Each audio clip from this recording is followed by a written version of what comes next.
Voilà, pour continuer notre débat sur la tournée du président dans le village d'El Bahira et dans la ville d'Alexandrie aujourd'hui, nous avons le plaisir d'accueillir au bout du fil M. Ahmed El Essine. Vous êtes consultant international en gestion et en économie. Bonsoir. M. Ahmed. Oui, bonsoir à vous. Bonsoir. Alors, parlez-nous de cette tournée. Comment vous avez lu ou bien évalué cette tournée à El Bahira et à Alexandrie aujourd'hui? Je pense que Son Excellence, le Président, est en train d'envoyer un message très important. La première, que malgré tous les difficultés, et on ne veut pas utiliser le mot crise, mais les défis, disons, que l'économie égyptienne est en train de faire face, on ne va pas arrêter notre trajet d'évolution et de développement dans le pays. Donc c'est un message, premièrement, pour l'Égypte et l'Égyptien, et deuxièmement, qui est aussi important, c'est pour le reste du monde. Oui, c'est vrai qu'on a une difficulté, on a des défis qui sont très importants, mais on ne va pas arrêter le wagon de développement en Égypte. C'est une décision stratégique qui a été prise par Son Excellence le Président et l'administration présente, et on va continuer notre trajet dans la bonne direction.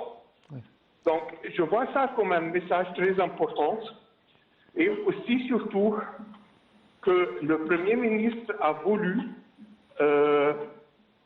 faire le point que même avec tout ce qui est en train de se passer, le projet du Takaful et Karama ne va pas s'arrêter, et quand même on est en train d'élargir le couvrage de ce projet. Oui. Donc c'est un message très important, internalement et externement. Oui. On a évoqué quand même l'initiative Vie décente. Alors, comment évaluez-vous cette initiative? Ça, je le vois toujours parce que ce président est un président des solutions en profondeur.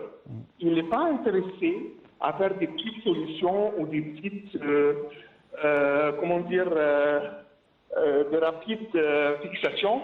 Et plutôt, on va rentrer dans des problèmes, ou plus tard, on va rentrer. Il vraiment creuse, il part aux racines du problème et il attaque le problème à son racine. Oui. Et c'est là qu'on est en train de voir, encore une fois, en Égypte, qu'on est en train d'appliquer cette stratégie maintenant. Oui. Alors, le président a parlé aussi de la bonification et la préparation de terrain, des millions d'hectares de terrain dans le village d'El Bahira. Alors, oui. Parlez-nous de ce projet très ambitieux. Ce qui est, on sait tous, un des plus grands défis que l'économie égyptienne a, c'est la facture énorme d'importation qui est en train de mettre beaucoup de pression sur le devise. Et si on regarde, c'est quoi le numéro un produit qu'on importe, notamment c'est le blé. On est le plus grand importateur du blé dans le monde, alors qu'on n'est pas le plus grand pays dans le monde. Donc ici, il y a un genre de déséquilibre, si vous voulez, parce qu'on est en train de consommer ou importer beaucoup plus de notre taille. Là, on a le projet de Nouvelle Delta, où le président et l'administration sont en train d'appliquer une stratégie de localiser la production ou l'agriculture du blé. On ne veut pas être dépendant pour une matière aussi stratégique que le blé sur d'autres. On a vu et on a appris la leçon qui était un peu dure avec ce qui s'est passé en Russie et en Ukraine. On n'avait rien à faire avec ça, mais malheureusement, on a trouvé que notre plus grand fournisseur, les deux plus grands et le plus important fournisseur, ont rentré dans une guerre entre eux, et on s'est trouvé avec des prix internationaux qui sont en train de flamber. Malheureusement, dans les administrations précédentes, il y avait une pensée un peu différente.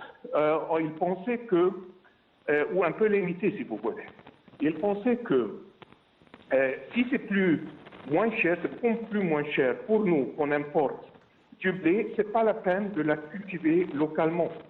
Mais cet argument, on a bien compris, ou on a bien appris avec un prix très important que ce n'est pas vrai, parce qu'il y a des temps, comme ces temps-ci, qui peuvent venir, ou même si on a l'argent, si la devise est disponible, mais on ne peut même pas acheter ce qu'on a besoin, un produit aussi stratégique que ça. Oui. Et ce qui s'est passé, c'est que le prix a plombé, il a doublé ou triplé, si je ne me trompe pas, de 200 et quelques oui. jusqu'à 600 ou 700 par tonne. Oui. Je vous remercie beaucoup, M.